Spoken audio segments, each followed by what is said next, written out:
Welcome to Bug Banter with the Xerces Society, where we explore the world of invertebrates and discover how to help these extraordinary animals. If you want to support our work, go to xerces.org/donate. Hi, I'm Rachel Dunham in Missoula, Montana. And I'm Matthew Shepard in Portland, Oregon. Xeriscaping is an important tool to conserve water and create resiliency in the face of climate change, among other benefits. In this episode, we are going to explore the benefits of xeriscaping, how to do it, and how it can impact the conservation of insects. Joining us to dive into this topic is Kailtin Haase, Xerces pollinator conservation specialist in the Southwest. Kaitlin works to create climate-resilient, connected pollinator habitat in Santa Fe and Albuquerque. She coordinates with and educates public and private urban land managers in New Mexico and the desert Southwest on pollinator-friendly practices for landscaping, gardening, and open space restoration. Welcome to Bug Banter, Kaitlin. It's a long time coming. We're very excited to have you here. No, thank you so much for having me. I'm so excited to get to chat with you two about xeriscaping. So if you're excited, let's just jump straight in. So xeriscaping, what is it? Great question. Thinking about the word itself, it's xeriscaping. If we break that down, the Xeri comes from xeric, which means like a dry environment, as opposed to mesic, which is a wet environment. And then, of course, landscaping is where the scaping comes from, like an outdoor space design. So incorporating the dry environment, in reducing water typically is what people mean when they say xeriscaping. So xeriscaping is landscaping for a dry environment, reducing water use and irrigation as much as possible so that you're reducing as much input into the landscape as possible. You're trying to conserve water, trying to conserve soil, prevent soil erosion, ensure that your soil is absorbing water that does fall on the ground and doesn't immediately wash away. And often all of that kind of centers around choosing the right plants that fit the right place in that dry landscape. So usually when people talk about xeriscaping, they mean dry environments, but it can be applied elsewhere too. When xeriscaping, a lot of people think that xeriscaping means like absolutely no work or maintenance. And that's more like xeroscaping.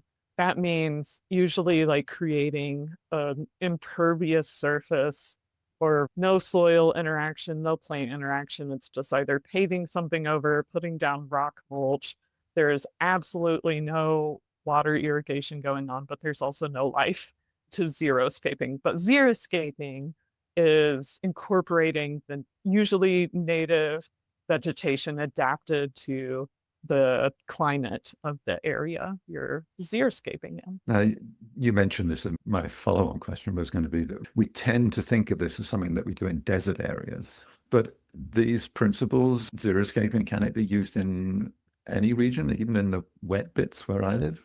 Yes, absolutely. That's a really good point, is that usually when people talk about xeriscaping and the resources you'll find about it are more applied to dry land areas, but it's definitely able to be applied in wetter places. It's more about matching the wetness or dryness of a certain area to the plants and what you can do to help the ground absorb any rainfall that falls, be it a giant deluge in the Pacific Northwest or very small amounts of rain in the desert where I am. It's definitely applicable, but maybe in these wetter areas, incorporating like how water flows and ensuring that the ground is really spongy and you have things to absorb it might be a little bit more applicable in wetter places. Yeah, interesting. So what are the benefits of xeriscaping? Oh gosh, there's so many benefits. If we're talking about xeriscaping, maybe we should step back and talk about what traditional landscaping might look like. These could be things that like lawns that require a good amount of watering, fertilizers potentially, other big ornamental plants that might be needy, things that look really good to us, but they need things. They need a lot of water. They might need a lot of maintenance. Xeriscaping is addressing, reducing those needs in your landscape. So the benefits are huge in that you're conserving a lot of things. You're conserving water, you're conserving time, you're conserving soil, you're conserving the environment by choosing plants that provide habitat and are adapted to your local ecosystem. So there's so many benefits, and not just this ecological sense of we're here to create wildlife habitat and save our invertebrates, but economically. And often, if you can make a nice xeriscape, it's also a really lovely aesthetic thing to add to your landscape as well. It can save you money, it can save you time. Seems like two great reasons for people to do it, irrespective of everything else. There's benefits, but there must be challenges too. Are there things about xeriscaping that maybe makes gardening harder? Yes, absolutely. So I'm based in Santa Fe, New Mexico, and landscaping here, a lot of people move to Santa Fe from different parts of the country, and they're used to gardening where it's wet. And changing that mindset or approaching gardening with this mindset of we're reducing as much water as possible can really be a challenge and frustrating, because you want to see what you put in the ground grow. And desert natives grow very slowly, especially if they don't have a real abundance of water to get started. But watering them slowly ensures they're going to be more resilient, they're going to be tougher plants. So I think the mindset part can probably be the most challenging, as it does require time. It requires some education and knowledge to understand what plants you need to put in, how to, if you want to incorporate like rainwater harvesting and ensure that you're using water that falls on your property, that can be a bit of a learning curve, and some resources put into that too. So yeah, it's definitely a little more intensive than just like Googling start a garden and figuring that out. But it's, yeah, just a little bit more intensive to do it the right way. Yeah, your comment about the mindset being maybe the biggest one, because I've lived in different countries and I've worked on gardens everywhere I've lived. And even in Britain, moving from one side of the country to the other is different. Mm-hmm. And you tend to bring with you, your expectations. You have this, oh, I'm going to make it there. I'm going to have this beautiful garden again. And that's my favorite plant and I'm going to grow it. And all those things can be difficult. I absolutely despise talking to my friends in the Pacific Northwest about their vegetable gardening, because it makes me so jealous. It takes so much more effort and water and, yeah, just intensity to grow some vegetables here. Whereas my friends, there's tomatoes growing in the sidewalk cracks, and we just eat those. I'm like, very nice. Love that for you. The last question I have for you right now is a lawn a complete no-no in a xeriscaped yard? If someone wants a space for their dog to run or their kids to play, is there a xeriscaped lawn? I am a huge fan of taking my shoes off and enjoying some turf grass on my bare feet. And I think it's important to understand, what is the value of your lawn? Are you really using it for a purpose that is not just an aesthetic? Here's my lawn that's manicured. But yes, you can absolutely apply xeriscape methods to a lawn. I think the main things would be is reduce the size of the lawn to just what you need. If you can, find a more native drought tolerant turf grass. Like I have friends that have buffalo grass turf lawns, which it's a little more sensitive. It won't bounce back as easily to lots of rough housing on it like some turf grasses, but it's very drought tolerant. It's a really pretty grass too. You don't have to mow it. It grows really short. So there's a lot of great benefits to a buffalo grass lawn, and it's native to the US. Folks have it in all throughout the Great Plains into the West. And yeah, that's a really good option. It does need irrigation, especially in really dry places, like less than 15 inches of water annual precipitation. So it would need watering. And for any irrigation of a lawn, you can adjust your irrigation to be the most water saving possible. So by watering at night is essential, only watering as much as necessary, adjusting based on any precipitation patterns, what rains events you do get.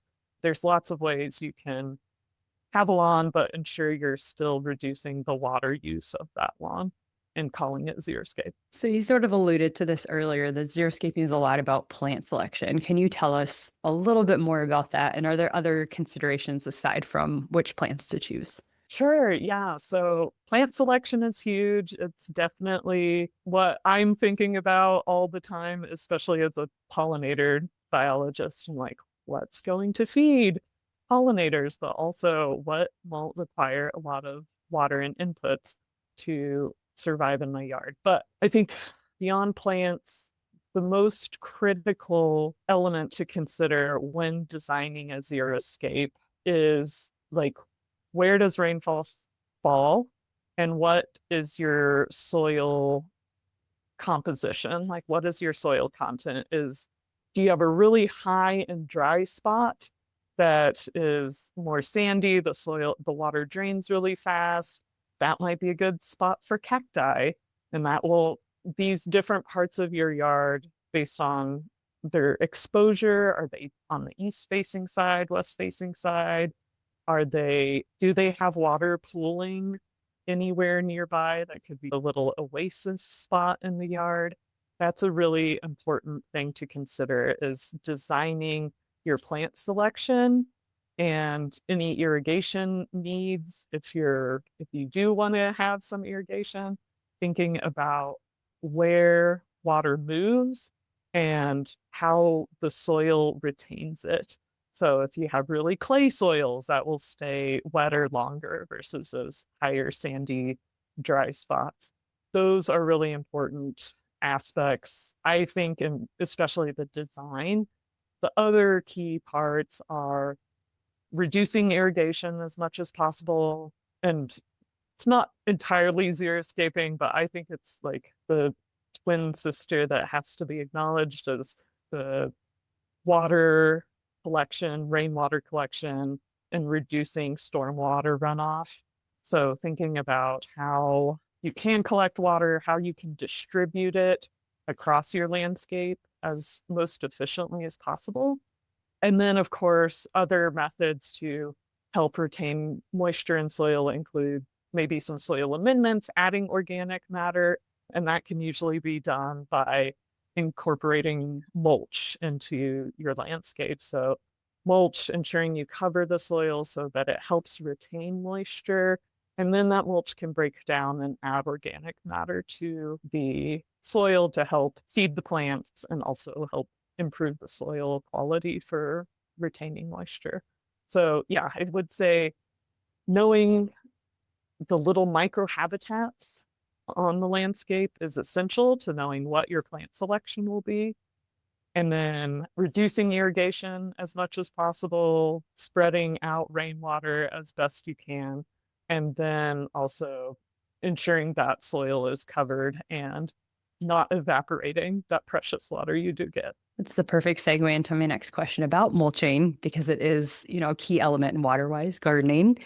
But about 70% of our bees nest in the ground, our native bees. So how can we balance moisture retention with providing nesting habitat for those ground nesting bees? Yeah, absolutely. So I think that's a really important point a lot of people don't think about, is that especially if you put down a really thick layer of mulch, that's really inaccessible for bees to get to the soil for nesting. So I think where I am in really arid desert environments, it's hard not to walk like a few feet and there not be bare ground. So in some places, bare ground, soil nesting habitat is so accessible everywhere. So having a bigger patch of mulched areas is fine. But if you are lacking any bare ground opportunities for nesting.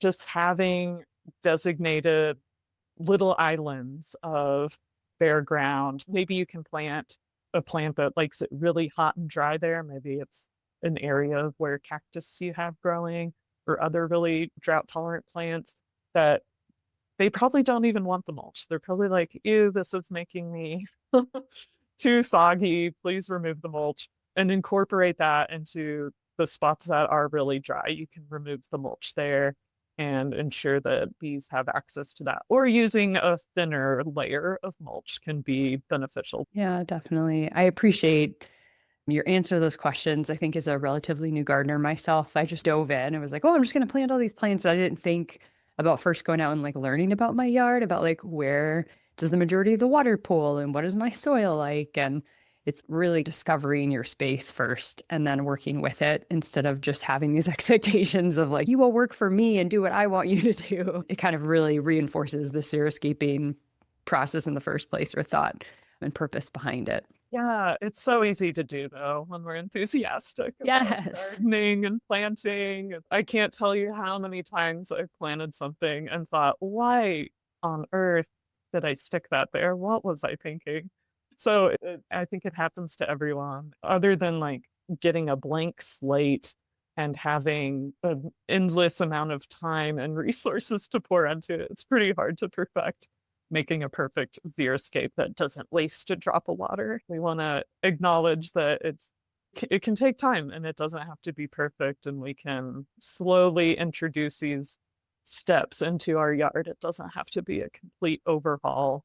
We can slowly start adding a cactus patch here, or start finding like on the north side of your house where there's lots of rainwater coming in, make that your really wet plant selection area. But yeah, it's definitely easy to get ahead of ourselves.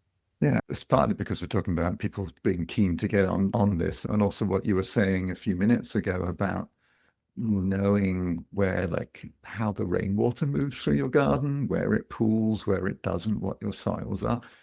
If you're in, I don't know, say New Mexico, where there's not much rain, how do you figure that out? Do you have to spend a year carefully watching to see what happens? Or is there, I don't know, maybe there are Yeah. landscape architects where you can come out and just look at it and will know. Yeah, if you are very well resourced, you could easily hire a landscape architect who can do a survey of your yard, tell you where the high points are, where the low points are. But for most people, it's intuitive, I would say, in a lot of situations where the sun is coming up, where it's setting. You know that, in even just looking at how what exists and is growing currently can give you an idea too, if you're not already being super influenced by established irrigated plants. Those will throw you off. But if you can see, oh, there's some weeds that are really doing well over here, and there's these really bald patches of soil in this area, that's your indication that there's plants really loving it right here. That's probably where you should plant. And then maybe the bald patches is where you can create maybe a rock garden or put in cactus if you're in a really xeric area.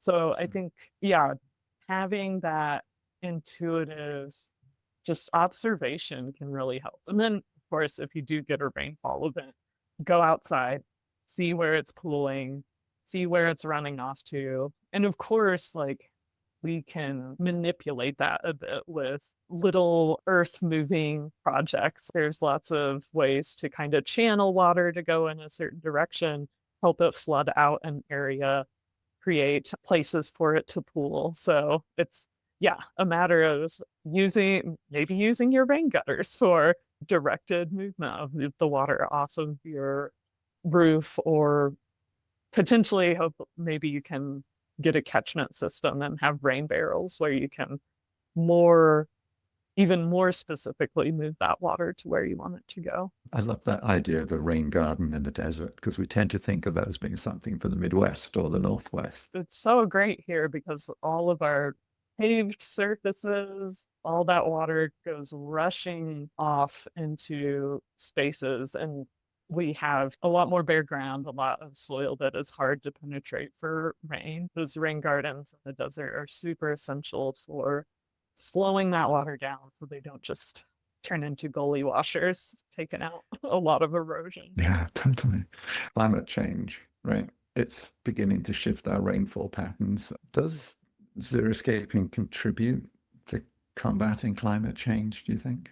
Yes, absolutely. So in our human environments, especially, we have a lot of impacts. We use a lot of water, we add pollutants, we're doing a lot of things that can exacerbate climate change. And xeriscaping is just one small step in how we can address these changes and hopefully reduce it. Specifically in the desert Southwest, where we're warming on a faster rate than most of the US. So everywhere is warming, but the desert Southwest is especially getting hotter at a faster rate. And with this heat, plants are going to be stressed and they're not going to be able to survive really harsh droughts that are probably inevitably coming. So ensuring that our landscape can be resilient to these extreme droughts will ensure that we are protecting our soil, we're protecting habitat for wildlife as we're providing the correct species for these really hot and dry climates and for other locations as well. It doesn't just have to be the Southwest, but any native plant that is quite locally native to your area is probably going to have a much better chance at surviving our changing climate than something that's a near native from a really different or a really non-native species that is not used to the climate that you've placed it in. So I think that's really important to consider, is that choosing the right plant for the place and ensure that these landscapes stay more resilient. Yeah, I know we've talked a lot about water, and xeriscaping is focused on making most effective, efficient use of the water that's coming in naturally, but also reducing the kind of external inputs. And for sure, the less we do in terms of extracting from groundwater reservoirs or having to build more dams to catch rain, etc., that all contributes to a more sustainable, more resilient landscape for us. And I'm imagining there must be someone out there who's tried studying some of the benefits and some of the impacts of xeriscape sites. Do we have any data on this? Yeah. So xeriscaping is a little outside our typical ecological research world. It's more in the landscape architect zone, and they're measuring a lot of process-based, like how does mulch impact soil moisture and soil organic matter content. So there's definitely evidence of, these xeriscape practices improving soil health, water retention, and soil. So yeah, there's definitely more small scale. I don't know of like a specific study that looks at how xeriscaping sites compare to like traditionally landscape sites, but we have a really good understanding of how this impacts our water usage. And cities in the desert Southwest have been encouraging residents to adopt xeriscaping practices. For example, where I live in Santa Fe, New Mexico, it's pretty dry, about 14 inches of rainfall per year. And in the 90s, I'll talk to my neighbors that have been here since the 70s in this neighborhood. Everyone had lawns. Everyone was watering a lot of turf grass, and it was really unsustainable. And back in about 95, our per capita per day water use was pretty high. And now, with all of the rebates, additional water saving, like low flow toilets, charging people a higher rate once they get to a certain water amount usage per day, they have been able to reduce that water use from 95 to today by over 30%. And what's crazy is that our population has grown by 31%. So we have a lot more people, but we're using much less water compared to 30 years ago. So there's a lot of success stories of municipalities, different cities, incentivizing people, providing rebates for low flow toilets and other appliances to reduce that water use. And Xeriscaping, Albuquerque has a Xeriscape rebate program. So there's lots of incentives to reduce our water use, because we really need to start paying attention to how much water we're using. As you mentioned, Matthew, that we're working with a limited resource, especially in the desert. Our groundwater sources are depleting. Our snowpack is probably the worst it's been in many decades in New Mexico and Colorado. And as higher temperatures make that snowmelt happen faster, our rivers run dry sooner in the summer. So we have lots of pressure on our water resources, and as much reducing that pressure as we can in our landscapes, the greater outcomes we'll have for conservation, sustainability, and for future generations to be able to live here and love the desert. Good question.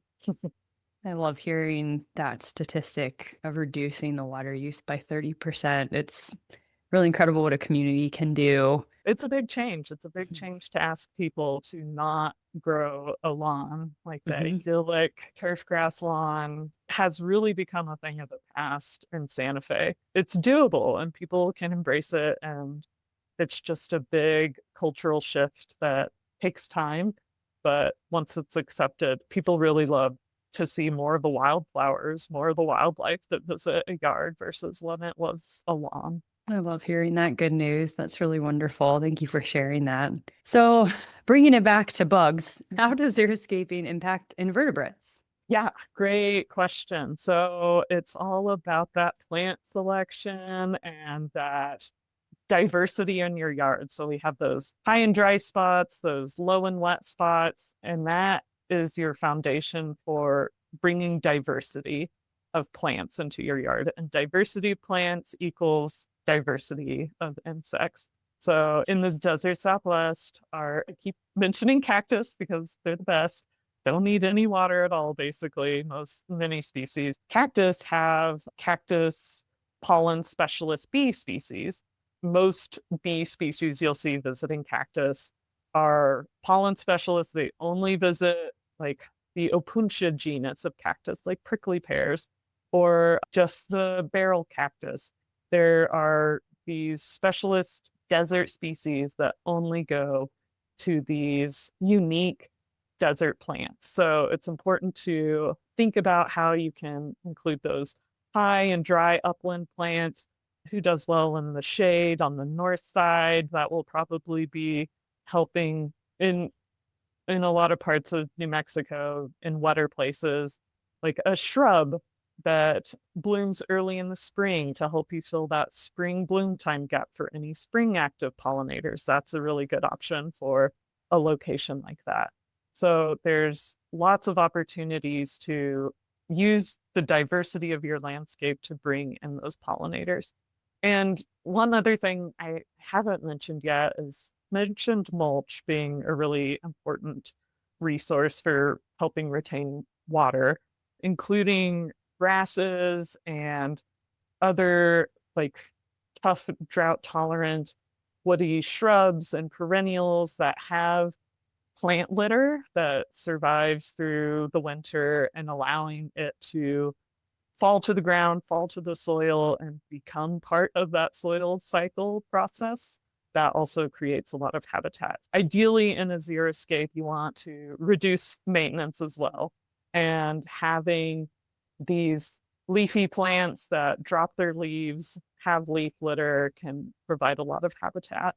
And yeah, it's less maintenance. You get to leave a lot of stems and plant material for your insects to hide in. I don't rake the leaves in my yard, and I have spotted towhees all winter long, flipping up leaves and eating bugs. So it's really great to see that It's a living landscape that is feeding not just the bugs, but also the birds that depend on them, the lizards, all kinds of wildlife. So having that diversity of plants and then ensuring that diversity gets to leave some of their biomass behind and provide habitat is also really key. Yeah, thank you. That was a really comprehensive overview of how xeriscaping can help. Your point about native plants particularly resonated with me because I know that's something that with the diversity of insects that we have and the work that other people have done, we know that native plants, diversity of native plants and locally native plants are so important for supporting the locally native insects, whether that's particular bees that need certain flowers or the caterpillars eating the host plants or the true bugs that are sucking away on the stems. All these things greater abundance, greater diversity when you've got the native plants. So absolutely. Xeriscaping, the principles don't particularly require you to plant native. You could plant a xeric plant from another part of the world. But yeah, if the main goal is to include lots of resources for wildlife, for insects, including your natives is really important. And natives are really great for really being able to be adaptable to changing climates. Resilience is they're so well adapted to your local location that it's most likely that they're going to be able to survive the exact really tough droughts that you might experience or floods if you're in a wet place or low-lying area. So ensuring that you're picking the plants that do really well in that specific spot is also really beneficial for a long-lived, continuous habitat for your landscape. yeah, I totally agree with that. This has been fascinating. I realized that in my own garden,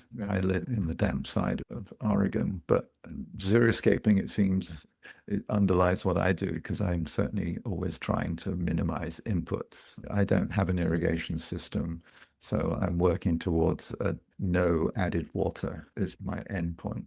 So I've come away from this with, oh, there's some new ideas. I should try that. Here's something else I can do. It's been great. Thank you. As we wrap up our conversation, we wanted to finish with our last two kind of standard questions. The one I want to ask is, what inspired you to get into insect conservation?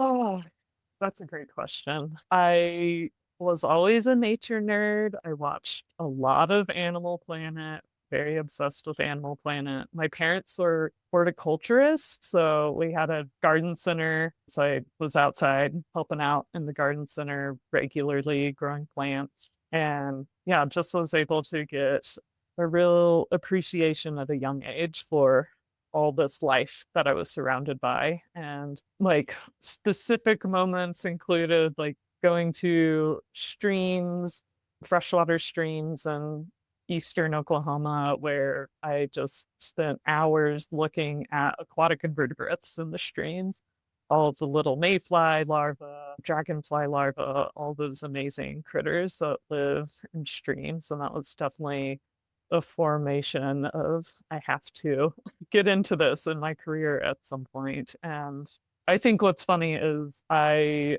went into wildlife conservation for my undergrad and I started working on seasonal tech positions with different wildlife projects. I started working with like bears and birds and wolves. I did all different kinds of like big wildlife species, but I just kept gradually getting more and more intrigued by the little things in our environment. So even though I had that taste of big, charismatic megafauna wildlife, I still found myself so drawn to the incredible diversity. And I particularly love the goriness of insect predators and parasites. So it's just always been something that I've found myself drawn to. And so incredible that I get to work for Xerces as an insect conservationist. I love that. Yeah, little things can be very entertaining and interesting, especially the goriness of them. Yeah. I spent a lot of time like doing plant surveys where I was just looking at spiders eating other insects or praying mantis eating frogs. And I was like, oh, these are way cooler than most things I get to see when I'm outside. So this is where I want to go. We're lucky to have you at Xerces. I'm certainly happy that you're here. Our last question, it's a fun one. If you could see any bug in the wild, what would it be and why? And bug is a loose term for any invertebrate, really. Two things. I've seen them before, but I just want to see them every time I go outside to a river, is Dobson flies, Helgramites. The larvae, the adults, those are just like one of my favorite things to see. They're these crazy, gosh, I can't even remember which family they're in, but I think they're related to antlions, and they are gigantic winged adults, and they have these giant piercer mouth parts, and they're big. I don't know. Big things are just so exciting when it's an invertebrate.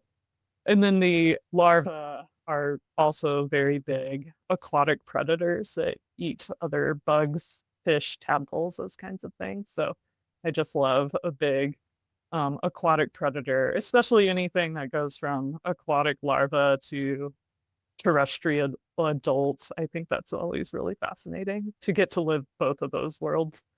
And then the other one is, I think it's called the Lord Howe Island. Is that what it's called? Those unbelievable, like, giant stick bugs that are so isolated out in the Pacific Ocean near Australia. It's just fascinating that something that big and with very little other life on a giant rock sticking out of the ocean in the middle of nowhere can live like that. And that would be fun to see. Definitely. I love those answers. I'm gonna have to look that first one up. I don't think I know very much about them. Oh my God, they're so cool. Thank you so much, Kaitlin. This has been really wonderful. I'm so glad we finally had you on this episode, and I learned so much. Just like Matthew, I have all these new ideas too, and things I'm gonna think about. So thank you for that. Thank you for inspiring me and for taking time to be with us here today. It was such a pleasure. Yeah, thank you so much, Kaitlin. Bug Banter is brought to you by the Xerces Society, a donor-based nonprofit that is working to protect insects and other invertebrates, the life that sustains us.